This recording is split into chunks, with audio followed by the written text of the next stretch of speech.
Hello, everyone. Minute Plus Meditation, Saturday, May the 8th. Finished our first week in May. Wow. So in the Gospel, Jesus, it states, during the supper before he departed to the Father, Jesus said to the disciples, "If the world hates you, be aware that it hated me before it hated you. If you belong to the world would love you as its own." So this can be, it's one of those hard sayings.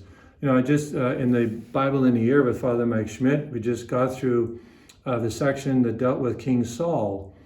And one of the major reasons Saul lost everything that he valued was because he valued other people's opinions more than God's.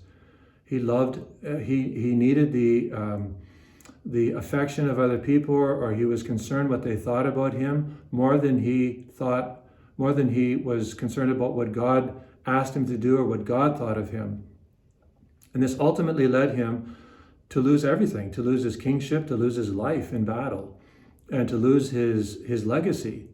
It doesn't mean he was a rotten person, but that was his fault, and he didn't recognize it, and he then attack it and try to shore it up, because God chose him to be king, not to set him up for a fall.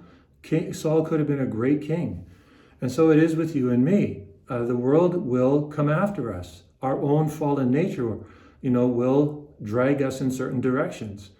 The evil one will try to lead us astray. We got to be honest about this. We have to reflect on this, pray about this, and develop spiritual antennas.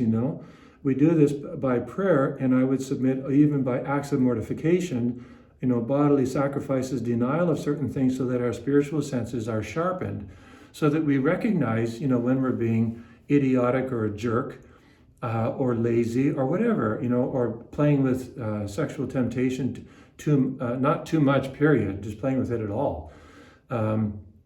All sorts of things. When we're giving into laziness, procrastination, we're not doing anything to overcome it. When you can't not get the last word in, which can be really irritating to other people.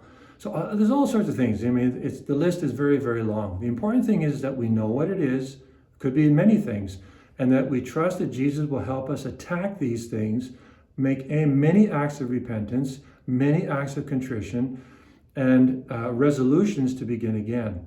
So examine your conscience. What have I done wrong? What have I done right? What specific thing can I do in order to improve at the end of the day? Do that.